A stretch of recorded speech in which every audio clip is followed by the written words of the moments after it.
Bienvenue au journal sur CamNews 24, la vitrine. La CMPS et son programme Assurance volontaire, le processus d'affiliation est lancé sur tout le triangle national dans la cité économique. La cible qui se recule dans le secteur informel traîne encore le pas. Sport Ligue de football professionnel du Cameroun, y a-t-il vacances à la tête de l'instance? La question se pose avec acuité, mais jusqu'ici, la FECAFOOT ne s'est pas encore prononcée. Une fois de plus, bienvenue au journal sur CamNews 24. Développement urbain et protection de l'environnement, l'Afrique doit améliorer l'efficacité énergétique des bâtiments et développer ses villes de manière durable. Tel est le but recherché à travers la deuxième conférence régionale sur les villes durables, l'énergie et le climat qui se tient à Yaoundé sur le thème « Atteindre les objectifs climat à travers le code énergétique du bâtiment, l'efficacité des ressources, les énergies propres et la résilience ». Le récit de Jean-Pierre Bitongo et Joseph Ateba. L'accord de Paris signé le 12 décembre 2015 et ratifié le 22 avril 2016 à New York appelle à des changements importants et à l'accélération des actions pour s'attaquer aux problèmes urbains pour faire face au changement climatique. Ainsi, une urbanisation planifiée et durable offrant d'énormes opportunités pour le développement économique, social et environnemental. Les pays africains doivent saisir ces opportunités en concevant des villes durables, moins polluantes, conviviales et utilisant les sources d'énergie renouvelables, énergie éolienne, énergie solaire et l'énergie provenant de la transformation des déchets organiques. C'est fort de cela que cette conférence régionale, la deuxième après celle tenue à Yaoundé en 2014, est une opportunité pour discuter sur d'importants aspects de l'énergie et du climat. Question de pourvoir l'Afrique d'une boussole susceptible de permettre aux villes africaines de contribuer au développement durable de la planète. Cette deuxième conférence régionale qui s'achève ce 4 mai 2016 fera l'inventaire des progrès réalisés dans la mise en œuvre de la déclaration de Yaoundé de 2014 avec une attention particulière sur les programmes et interventions vers la promotion des villes durables, l'efficacité énergétique, l'accès à l'énergie et l'atténuation des changements climatiques.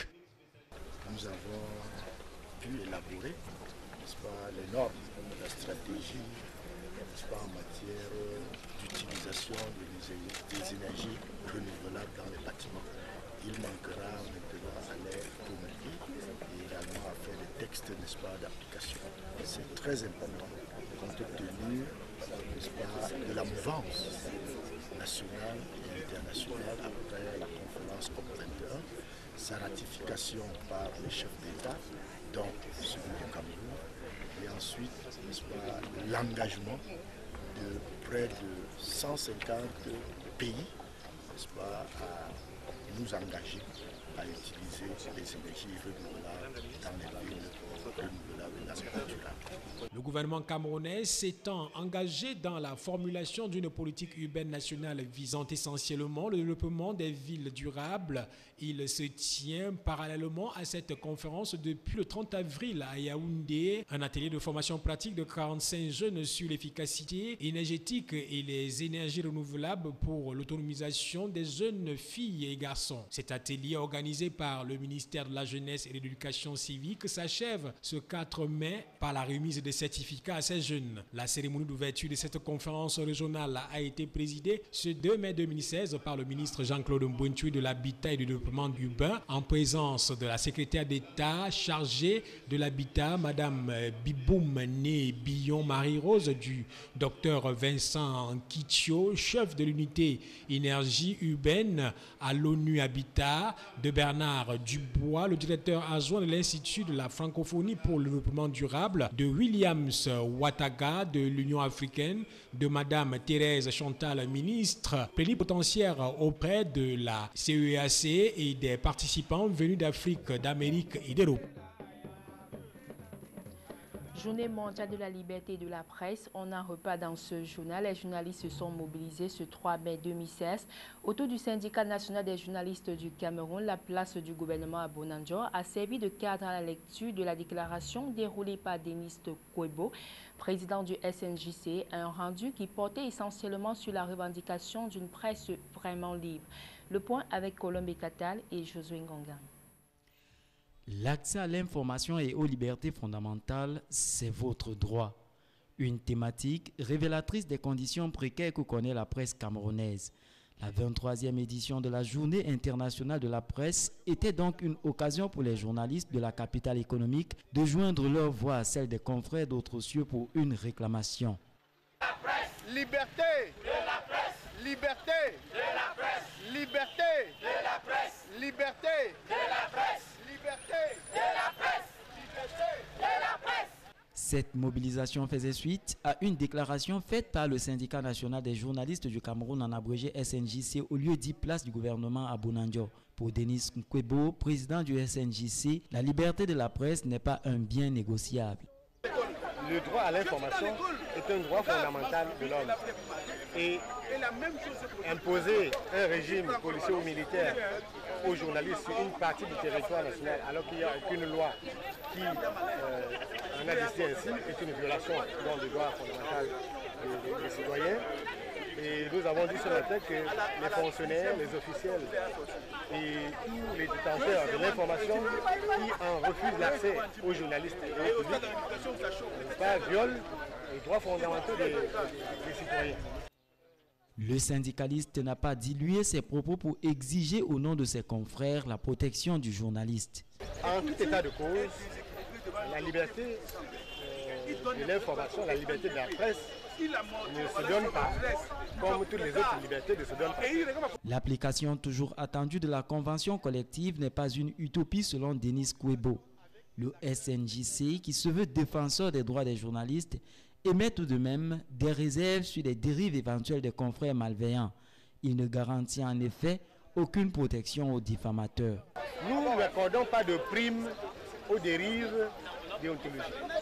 En condamnant le CNC et en disant que le régime policier et de surveillance instauré par la commission de la carte de presse sont nuls et de nuls effets, nous engageons tous nos membres, nous engageons tous les journalistes camerounais à respecter scrupuleusement les règles d'éthique et de déontologie. Important que le gouvernement ait une oreille attentive, parce que ce que le SNJC fait, ce n'est pas de renverser les institutions de la République, mais c'est bien de contribuer à l'émergence d'une presse prospère d'abord, où ceux qui y travaillent sont fiers de travailler, mais une presse aussi crédible et une presse évidemment indépendante. L'exigence des civilités républicaines a conduit la mobilisation des journalistes au service du gouverneur pour la présentation de la dite déclaration. La rencontre avec les homologues de langue anglaise était la preuve d'une synergie pour la défense d'une même cause, à savoir une presse libre. Une seule santé, c'est sur ce thème que la communauté internationale a célébré tout récemment la 16e édition de la Journée mondiale vétérinaire. Les cérémonies irrelatives étaient présidées à Yaoundé par le ministre de l'Élevage, des Pêches et des Industries animales, le Dr Taïga. Les détails avec Salomon Fouet et Marcel Vendor à Ben.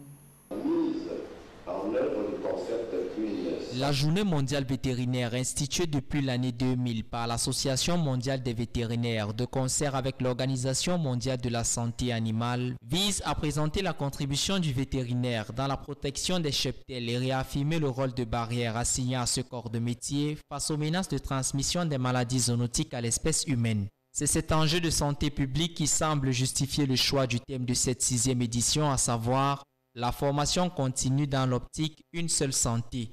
Au Cameroun, le Conseil de l'Ordre national des vétérinaires appelle ses adeptes à une perpétuelle remise à niveau pour faire face aux maladies émergentes du genre grippe aviaire et Ebola. L'Organisation mondiale de la santé animale estime que sur les 5 nouvelles maladies infectieuses humaines qui apparaissent chaque année, 3 sont zoonotiques.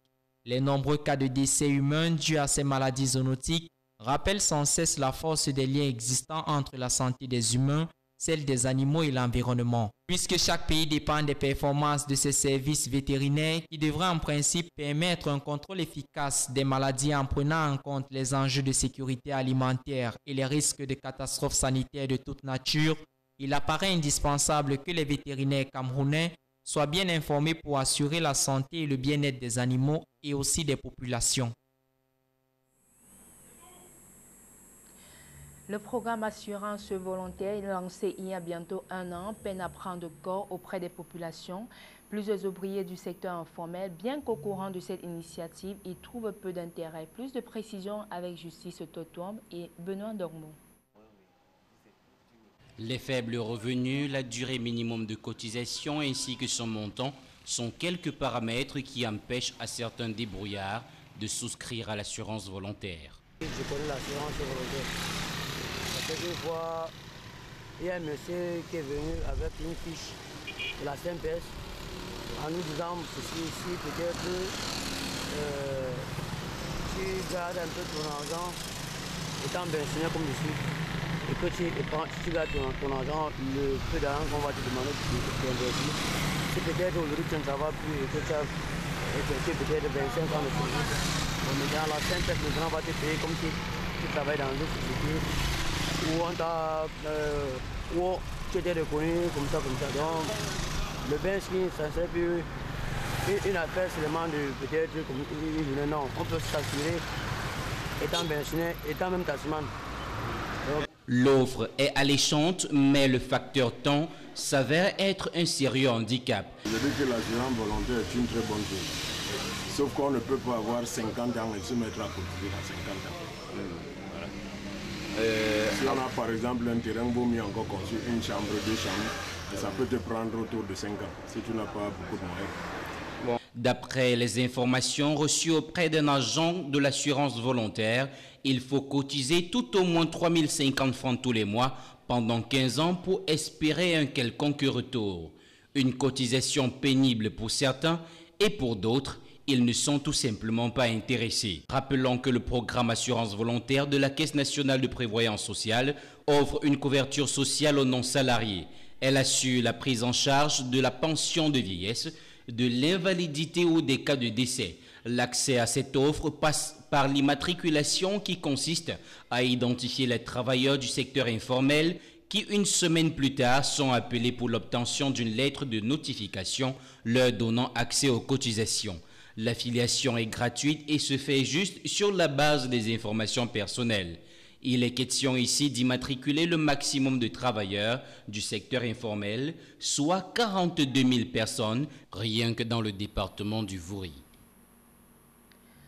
Hommage à Papa Wemba, la communauté congolaise vivante au Cameroun, avec à sa tête le consul honoraire de la République démocratique du Congo, a organisé hier une messe de requiem dans la capitale économique. La messe a été célébrée par l'abbé Jean Bosco Yam de la cathédrale Saint-Pierre et Paul de Douala. Le reportage de Éric Ticheux, Benoît Dormont. Tous vêtus de t-shirts à l'effigie de Papa Wemba, c'est ainsi que la communauté congolaise de Douala a rendu un dernier hommage à la légende de la musique congolaise, décédé sur scène le 24 avril 2016 à Abidjan, alors qu'il participait au festival des musiques urbaines. Une mort tragique qui a ébranlé tout le peuple congolais. C'était vraiment un choc, surtout pour nous les Congolais, qui le connaissions bien. Parce qu'il a été ici en décembre, il était avec nous, il nous a invités, on a mangé ensemble, il nous a donné des conseils. Et subitement, une nouvelle comme ça doit nous choquer et on est vraiment effondrés. En communion avec les fils et filles de Loubefou, village natal de Papa Wemba, et tous les Congolais du monde entier, la communauté congolaise vivant à Douala, rassemblée derrière leur consul honoraire, a bien voulu exprimer son soutien à la famille endeuillée. Vous savez bien que Papa Wemba était quelqu'un qui appartenait à toutes les familles. Il était autant votre ami qu'il était le mien, celui de votre épouse et de tout le monde. Et moi, en tant que représentant de la communauté congolaise à Douala, je ne pouvais ne pas organiser les obsèques d'un membre de notre famille. La prière a précédé la grande veillée artistique organisée pour célébrer l'artiste. Sport Ligue de football professionnel du Cameroun a-t-il vacances à la tête de l'instance? La question constitue le point de débat depuis le 30 avril 2016, date de l'expiration du mandat de l'actuel comité provisoire de gestion. Entre ceux qui créent au départ du général à la retraite et par ailleurs président du comité provisoire de gestion et ceux qui demandent à proroger son bail, la FECAFOOT n'a pas encore tranché sur la question. Les détails, c'est avec Michel Ateba. Et pourtant, selon les documents portés à notre niveau, les deux instances s'activent à remettre les choses en place. Dans cette correspondance signée du général Pierre Semengue, président de l'actuel CPG. Il rappelle à la FECAFOOT l'urgence de mettre sur pied une nouvelle équipe. À son tour, l'instant tutélaire dit avoir réceptionné le courrier et dit y porter une attention particulière. Dans la correspondance de la FECAFOOT, on rappelle tout de même la place que va occuper les présidents de clubs dans le nouveau CPG. Le but ici est de mieux préparer l'élection à venir qui, selon la FECAFOOT, se tiendra en 2017. Et pourtant, à la Ligue de football professionnel du Cameroun, l'échéance est fixée le 28 juillet 2016. Des quiproquos qui renvoient à nouveau à des guerres prochaines. Entre-temps, le général Pierre Semeng et son équipe disent continuer à travailler, à organiser le championnat, à préparer la future élection et à toiletter les textes. La FECAFOOT entendra-t-elle cela de cette oreille? Question à 1000 francs. Voici à présent le condensé de la page étrangère avec l'AFP. Donald Trump est quasiment assuré d'être candidat à la Maison-Blanche. Battu dans l'Indiana, son dernier rival de poids pour l'investiture des républicains, Ted Cruz, a jeté l'éponge. Chez les démocrates, Bernie Sanders a encore résisté en remportant l'Indiana, mais cela ne lui suffira pas pour refaire son retard sur Hillary Clinton. Évacuation ce matin à Paris du lycée Jean Jaurès. Les forces de l'ordre ont investi cet établissement en travaux dans le nord-est de Paris pour évacuer les migrants qui l'occupaient depuis près de 2 semaines. L'opération a été marquée par des heurts au moment de disperser les manifestants qui voulaient empêcher l'accès à une entrée du lycée. La justice demande une enquête sur Lula. Le procureur du Brésil réclame au tribunal suprême de pouvoir enquêter sur l'ex-président et sur 3 ministres proches de la présidente Dilma Rousseff dans le cadre du scandale de corruption Petrobras. Un nouvel épisode du bras de fer qui se joue au sommet de l'État brésilien à 3 mois de l'ouverture des Jeux Olympiques. La campagne pour élire le nouveau maire de Londres touche à sa fin. Les Londoniens vont devoir choisir demain entre le conservateur Zach Goldsmith, fils d'un milliardaire, et le travailliste Sadiq Khan, fils d'un chauffeur de bus pakistanais. Ce dernier, un musulman progressiste, est largement en tête des sondages dans une des villes les plus cosmopolites du monde. La biennale de l'art africain contemporain est ouverte. C'est la 12e édition du Dakar, organisée tous les 2 ans dans la capitale sénégalaise. Une des plus importantes manifestations des arts visuels en Afrique, qui attire les artistes du continent, mais aussi des musées, des galeries et des collectionneurs du monde. Fin du journal, merci de votre aimable attention et bonne suite des programmes sur CAMNews 24.